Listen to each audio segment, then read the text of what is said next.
नमस्कार, जन उत्तराखंड में आप सभी का स्वागत है। मैं हूं प्रभात। बुलेटिन में सबसे पहले नजर हेडलाइंस पर।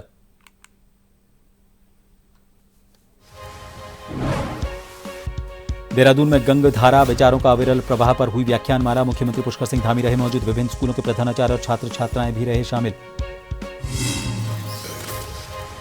पिथौरागढ़ के तवाघाट क्षेत्र में नेशनल हाईवे पर भारी भूस्खलन, आवागमन हुआ बाधित। रास्ता खोलने का काम प्रगति पर। जिला प्रशासन के अधिकारी और बीआरओ टीम मौजूद। उधम सिंह नगर जनपद में निकाय चुनाव के लिए सरगर्मियां तेज। भाजपा पर्यवेक्षकों की प्रत्याशी चयन के लिए रायशुमारी, तैयारियों पर भी की चर्चा।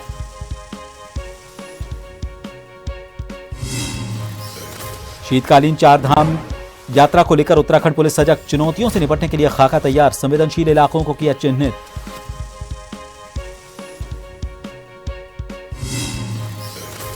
और प्रयागराज कुंभ मेले को लेकर उत्साह। हरिद्वार से निरंजनी अखाड़े के साधु संत प्रयागराज के लिए रवाना। शाही स्नान में लेंगे हिस्सा।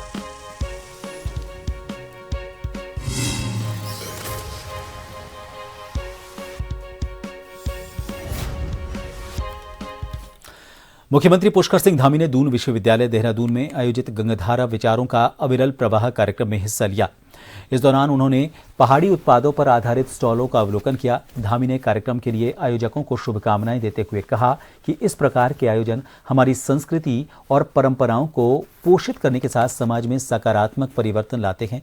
इस 2 दिवसीय व्याख्यान श्रृंखला के दौरान पलायन, शिक्षा, संस्कृति, पर्यावरण जैसे विषयों के साथ हिमालयी क्षेत्रों की धारण क्षमता पर भी विचार विमर्श किया जाएगा।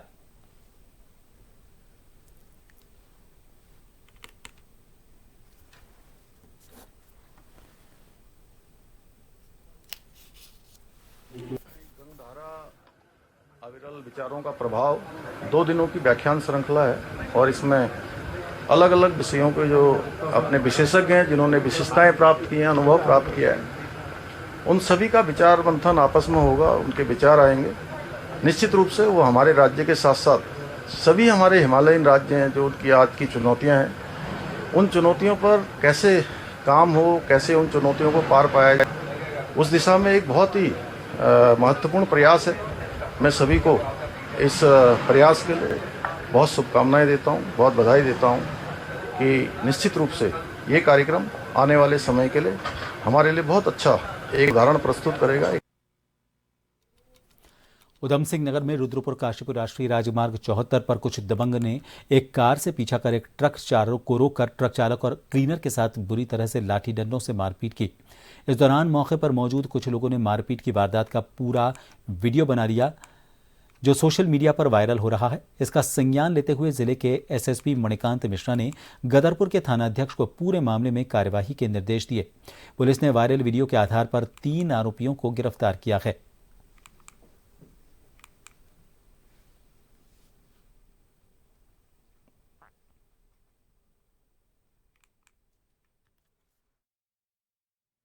गदरपुर थाना क्षेत्र के एक मारपीट का वीडियो कई मीडिया के माध्यम से पुलिस को प्राप्त हुआ, जिसमें उन लोगों की पहचान की गई। ये दोनों पक्ष मुरादाबाद के रहने वाले थे और हाईवे पर ये वाहन रोककर मारपीट कर रहे थे।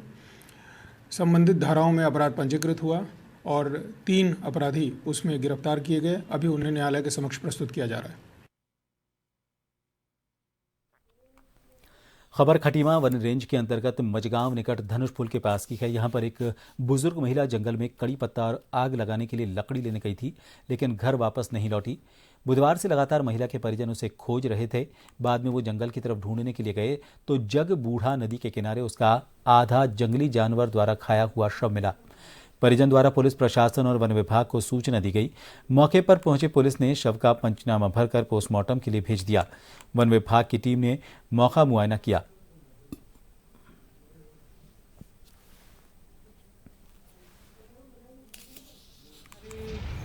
बनबसा वाले क्षेत्र में एक औरत का शव मिला है, तो हमने वहाँ पर जाकर देखा तो प्रथम दृष्टया देखने पर यह प्रतीत हो रहा है कि वो संभवतः किसी जंगली जानवर के हमले के दौरान उस महिला की मृत्यु हुई होगी और शव की स्थिति थोड़ी ख़राब है। और महिला का नाम श्रीमती शकुंतला देवी बताया गया है, जो ग्राम देवीपुरा की रहने वाली थी। उम्र लगभग 65 वर्ष बताई गई है और आगे की कार्रवाई गतिमान है और वहाँ पर टीमें भी हमने लगा दी हैं। सुबह और शाम रोस्टर के अनुसार वेब कैमरे वहाँ पर हमारे द्वारा लगा दिए गए हैं। उत्तराखंड में निकाय चुनाव को लेकर सरकार ने अधिसूचना जारी कर दी है। जारी की गई अधिसूचना में किच्छा का नाम शामिल नहीं होने के बाद तमाम कांग्रेसी चुनाव कराने की मांग को लेकर उत्तराखंड हाईकोर्ट पहुंचे। उत्तराखंड हाईकोर्ट ने सरकार के फैसले पर रोक लगाते हुए सरकार को किच्छा में चुनाव कराने के निर्देश जारी किए हैं। कोर्ट का आदेश आने के बाद कांग्रेसियों में खुशी की लहर दौड़ गई। कांग्रेसियों ने आतिशबाजी करते हुए मिठाई बांटकर खुशी का इजहार किया।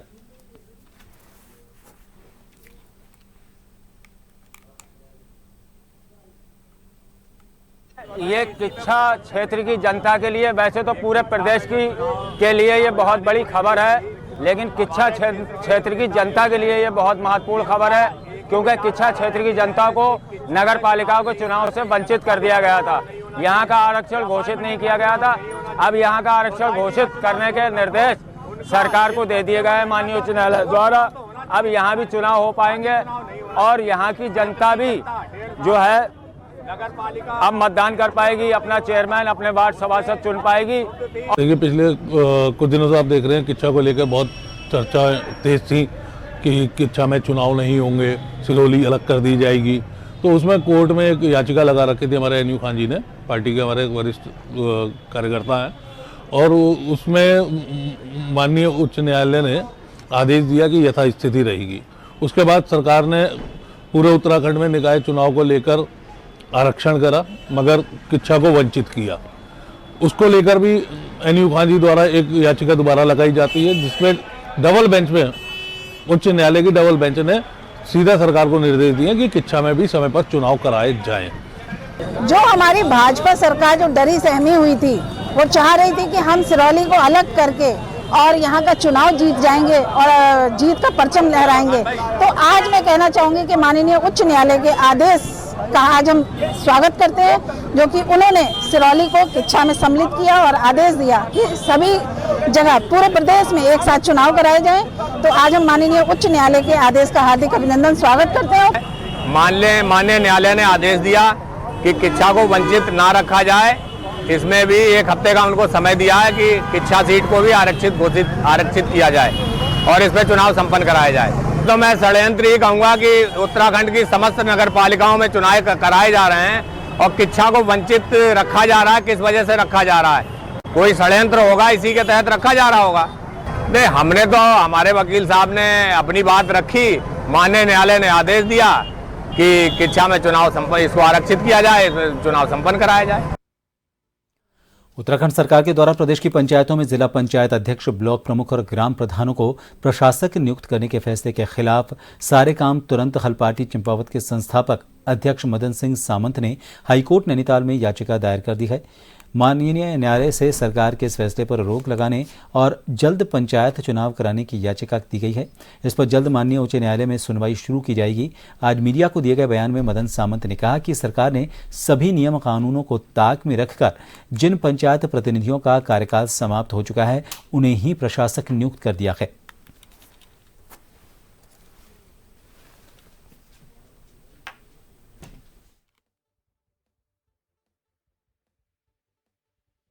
जो इन्होंने, सरकार ने जो है जिनका कार्यकाल पूरा हो गया, उन्हीं को दोबारा प्रशासक नियुक्त किया है। इस पर आपत्ति है कि सारी जनभावनाओं को ठेस पहुंचाई है और इसे तुरंत बर्खास्त कर और चुनाव कराने की तैयारी कर। और सरकार से हमें यही अनुरोध है कि इसे तुरंत ही जो है, जो इन्होंने प्रशासकों ने तुरंत भंग करा जाए, तुरंत चुनाव कराया जाए और इसे जो है हमारी जनता जो है एकदम जो तैयारी कर रही है, एकदम से वो अपना जो भावना जो है के साथ अपना कार्य करें। याचिका हाईकोर्ट में, नैनीताल हाईकोर्ट में। रुक करेंगे अगली खबर का। सीमांत जनपद पिथौरागढ़ के तवाघाट क्षेत्र में नेशनल हाईवे पर हुए भारी भूस्खलन के चलते आवागमन बाधित हो गया है। भूस्खलन इतना जबरदस्त था कि आसपास मौजूद लोगों के रोंगटे खड़े हो गए। भूस्खलन के बाद अब मौके पर नेशनल हाईवे को खोलने का काम प्रगति पर है। पिथौरागढ़ के जिलाधिकारी विनोद गिरी गोस्वामी ने कहा कि इस घटना में किसी के जानमाल के नुकसान की सूचना नहीं है।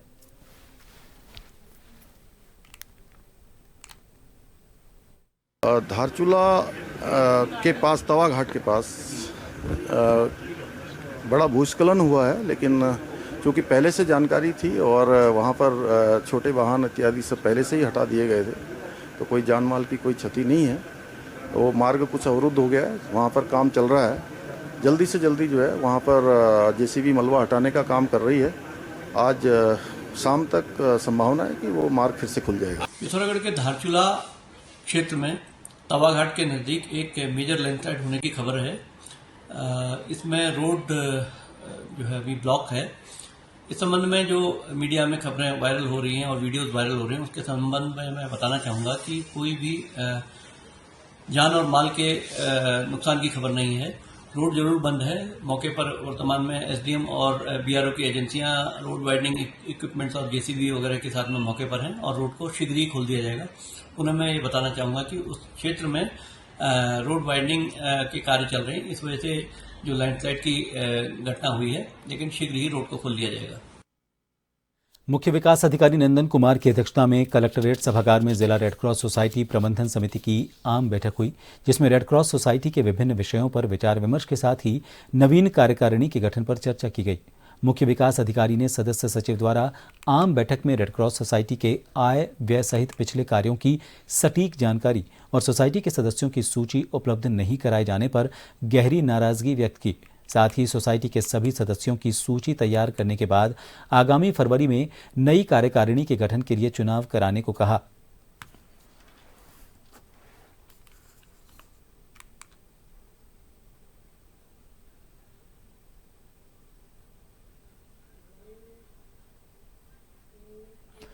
उत्तराखंड में हर साल गांव और नगर क्षेत्र के लिए करोड़ों का बजट आता है, लेकिन वो सिर्फ कागजों में दिखाई देता है। लेकिन धामी सरकार के विश्वसनीय अधिकारी इस बंदरबांट की परंपरा को खत्म कर प्रदेश में अलग विकास की लकीर खींचने में जुटे हुए हैं। सीमांत जनपद उत्तरकाशी में इस बार जिलाधिकारी ने जिला योजना और जिला खनिज न्यास फाउंडेशन मद से कई बड़े कार्य करवा रही है। इस साल जिला योजना में हजारों योजना की बंदरबाट को खत्म कर 300 योजनाओं का ठोस खाका शहरी और ग्रामीण क्षेत्र के लिए तैयार किया है। तो बेसिकली उद्देश्य यही है कि हमारी जो योजना है वो हमारी जो ग्रामीण जनता है या शहरी जनता है उनकी क्या आवश्यकता है। तो शहरी क्षेत्र में आज की तारीख लगता है कि जिस हिसाब से हमें जो आधारभूत ढांचा चाहिए, चाहे वो पार्किंग से संबंधित हो, चाहे वो सीवरेज से संबंधित हो, और ग्रामीण क्षेत्र में जो हमारी हमने देखा कि आपदा के समय या फिर जैसे हमारी पेयजल का संकट हुआ था या फिर हमारे आपदा के समय हमने देखा कि कहाँ क्या दिक्कत आई थी। इन सभी चीज़ को ध्यान में रखते हुए योजना का स्वरूप उसी हिसाब से तैयार किया गया है और सक्षम स्तर से उसी प्रकार की योजनाओं का रख के हमें अनुमोदन लिया गया है। तो मुझे ऐसा लगता है कि इन योजनाओं के धरातल में उतरने के बाद काफ़ी इससे जनहित हमारी आम जनता लाभार्थी मतलब लाभ मिलेगा। हाँ, जिलाधिकारी महोदय द्वारा खनन न्यास में काफ़ी बड़ी योजनाओं को जो है धनराशि आवंटित की गई है। विद्यालयों को स्कूल बस भी आवंटित किए गए हैं और इसके अलावा जवाहर नवोदय विद्यालय को जो है 30 लाख रुपए भी आवंटित किया गया है और इसी प्रकार अन्य जो बड़ी योजना है उनको भी धनराशि दी गई है। डोईवाला में जल्द ही सामुदायिक स्वास्थ्य केंद्र उप जिला अस्पताल बनने जा रहा है। इसकी कवायद प्रशासन द्वारा तेज कर दी गई है। जून के महीने में सामुदायिक स्वास्थ्य केंद्र को अपग्रेड कर उप जिला अस्पताल बनाने का फैसला किया गया था। आपको बता दें, मंडी परिषद पुराने अस्पताल परिसर में 4 मंजिला भवन बनकर तैयार करेगी, जो वहीं आर्किटेक्ट ने मौका मुआयना भी किया। सामुदायिक स्वास्थ्य केंद्र के प्रभारी डॉक्टर के.एस. भंडारी ने बताया कि डोईवाला सामुदायिक स्वास्थ्य केंद्र को उप जिला अस्पताल बनाने की कवायद शुरू हो गई है।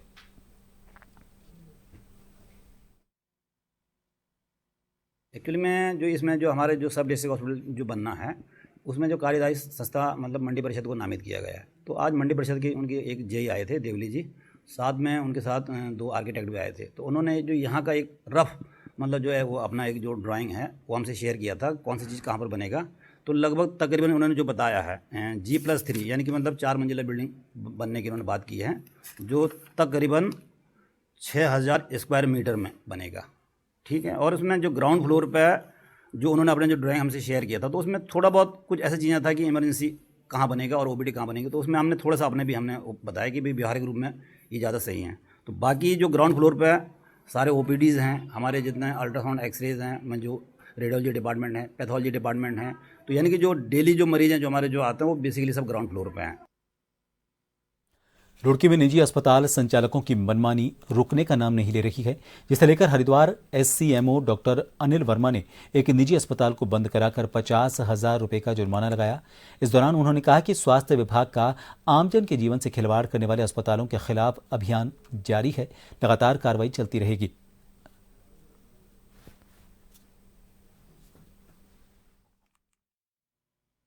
रुड़की ये मिली थी सूचना की डायमंड बंद था और उसमें दोबारा किसी जीवनदीप हॉस्पिटल के नाम के बोर्ड लगाया गया। ये संज्ञान में आया था CM साहब के और मेरे भी संज्ञान में आया था।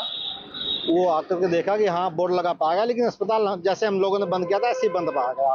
फिर जीवनदीप अस्पताल में गया, मैंने उसके स्वामी से पूछा, वो कह रहा है कि हम लोगों ने परमिशन के लिए अप्लाई किया है, लेकिन अभी हमने अस्पताल नहीं खोला, जब परमिशन मिल जाएगी खुल जाएगा। तो मैंने उनको बोला कि अगर आपने ऐसे खोला तो आपके खिलाफ जो भी नियमानुसार कार्रवाई की जाएगी, बोर्ड हटाइए। बोल सकता है जो आर कहा क्या, लेकिन मैंने जो अपना प्रत्यक्षदर्शी में मैंने जो देखा मैं उसकी बात बता रहा हूँ। अस्पताल बंद है, कहीं भी कोई कुछ नहीं है, केवल बोर्ड लगाया और वो बोर्ड हटाने के लिए बोल रहे तुरंत। जब तक भी CM ऑफिस से परमिशन नहीं मिलेगी जब तक अस्पताल नहीं चला जाएगा। एक छोटे से ब्रेक के लिए रुकेंगे, आप बने रहिए जन TV पर।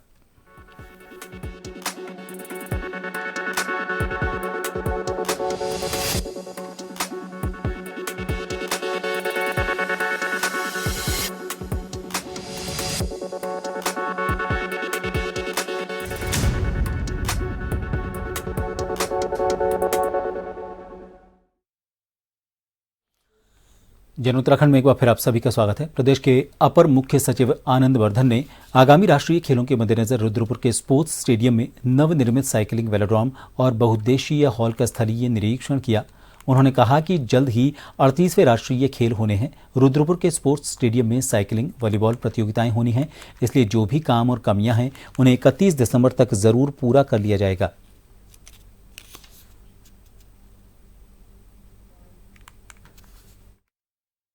हमारे प्रदेश में अभी नेशनल गेम्स होना है जनवरी-फरवरी में, और यहाँ रुद्रपुर में 3 स्पोर्ट्स इवेंट्स होने हैं जो मुझे बताया गया। इसमें हैंडबॉल है, वॉलीबॉल है और साइकिलिंग है। तो अभी प्रिपरेशंस चल रहे हैं और ये समय से पूरा कर लेंगे। और ये जो फैसिलिटीज़ क्रिएट हुई है नेशनल गेम्स के अलावा उसके बाद भी ये इस ज़िले के लिए, यहाँ के लोगों के लिए और प्रदेश के लिए खेल और इन इवेंट्स के लिए बहुत ही उपयोगी साबित होगा। और अभी सब लगे हुए हैं और समय से इसको हम पूरा करेंगे। सिंह नगर जनपद में निकाय चुनाव के लिए सरगर्मियां तेज होने के साथ ही भाजपा के पर्यवेक्षकों ने प्रत्याशी चयन के लिए रायशुमारी शुरू कर दी है। आज भाजपा के चुनाव पर्यवेक्षक गोविंद सिंह बिष्ट, नैनीताल की विधायक सरिता आर्या और सह कोषाध्यक्ष साकेत अग्रवाल भाजपा जिला कार्यालय में कार्यकर्ताओं के साथ प्रत्याशियों के चयन को लेकर रायशुमारी करने के लिए पहुंचे और चुनाव में जुटने का आह्वान किया। इस दौरान मेयर के दावेदारों ने आवेदन भी किए। इससे पहले जिला कार्यालय पहुंचने पर पर्यवेक्षकों का कार्यकर्ताओं ने जोरदार स्वागत किया। बैठक में पर्यवेक्षकों ने चुनाव की तैयारियों पर भी चर्चा की।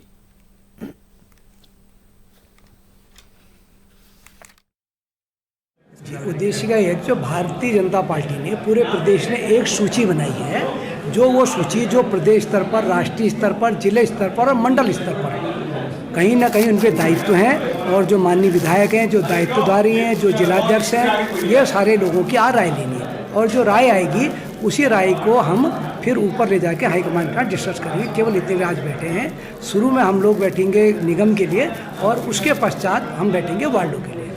आज और कल 2 दिन पूरे इसकी होगी। सबकी रायशुमारी लेके जो नाम तय होंगे फिर सारे के सारे कार्यकर्ता जी जान से उनको चुनाव करेंगे। देखिए, भारतीय जनता पार्टी बड़ी लोकतांत्रिक पार्टी है। जो नगर निगम के चुनाव है उसमें भारतीय जनता पार्टी ने 3 पर्यवेक्षक नियुक्त किए हैं।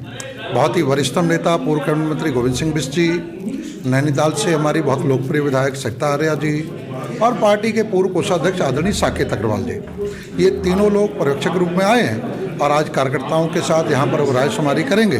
और कार्यकर्ताओं के साथ रायशुमारी के बाद जो भी कार्यकर्ताओं की यहाँ से राय निकलेगी उस राय के आधार पर शीर्ष नेतृत्व निर्णय करेगा। लेकिन रुद्रपुर भारतीय जनता पार्टी का गढ़ है। रुद्रपुर की जनता भारतीय जनता पार्टी के साथ है, पुष्कर सिंह धामी जी के साथ है। इसलिए रुद्रपुर में भारतीय जनता पार्टी का नेतृत्व जिसको भी प्रत्याशी बनाएगा वह प्रचंड बहुमत के साथ यहाँ जीतेगा और जो तीनों पर्यवेक्षक हैं वो आज अपने पूरी यहाँ राजकुमारी की गतिविधि करेंगे, तो निश्चित रूप से सभी कार्यकर्ता आके अपनी राय देने वाले। आम आदमी पार्टी ने नैनीताल के मलीदाल से तल्लीताल तक बाइक रैली निकालकर डॉक्टर भीमराव अंबेडकर के ऊपर की गई टिप्पणी को लेकर गांधी चौक पर विरोध प्रदर्शन किया। प्रदेश प्रवक्ता प्रदीप ने कहा कि भारतीय जनता पार्टी ने हमारे संविधान बनाने वाले ऐसे महापुरुष के ऊपर जो अपशब्दों का इस्तेमाल किया है, हम इस बात को कभी भी सहन नहीं करेंगे।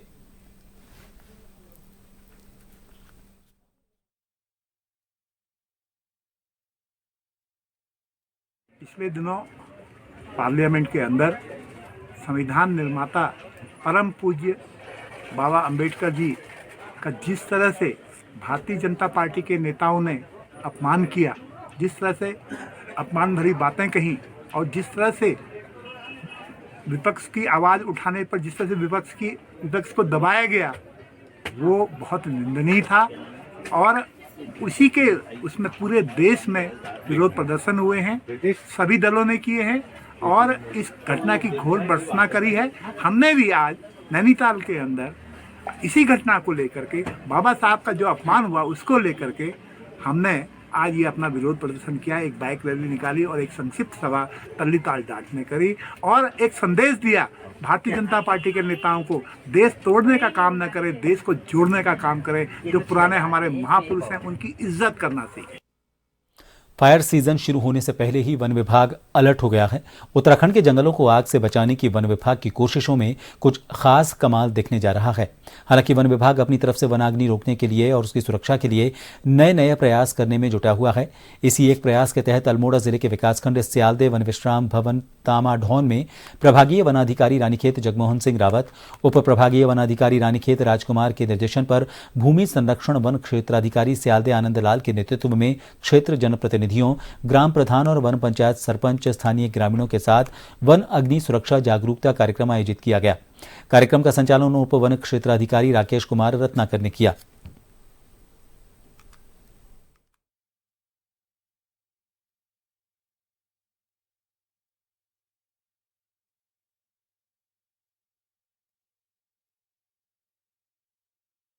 उत्तरकाशी के राजकीय आदर्श पीएम इंटर कॉलेज मातली में जनपद स्तरीय नन्हे वैज्ञानिक प्रदर्शनी एवं प्रोजेक्ट प्रतियोगिता का आयोजन हुआ। कार्यक्रम का दीप प्रज्वलित कर मुख्य अतिथि कमांडेंट 12वीं वाहिनी सचिन कुमार, आईटीबीपी और मुख्य शिक्षा अधिकारी शैलेंद्र अमोली ने उद्घाटन किया। इंस्पायर अवार्ड जनपद स्तरीय प्रदर्शनी और प्रोजेक्ट प्रतियोगिता में जिले के सभी ब्लॉक के विद्यालयों के 110 विद्यार्थियों ने अलग अलग विषयों पर मॉडल प्रस्तुत कर अपनी प्रतिभा का प्रदर्शन किया।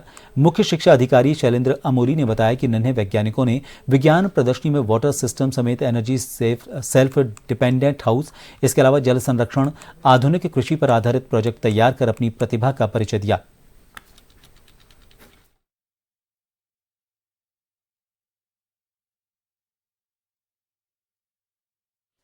इन सभी खबरों के साथ फिलहाल के लिए इस बुलेटिन में इतना ही। नमस्कार।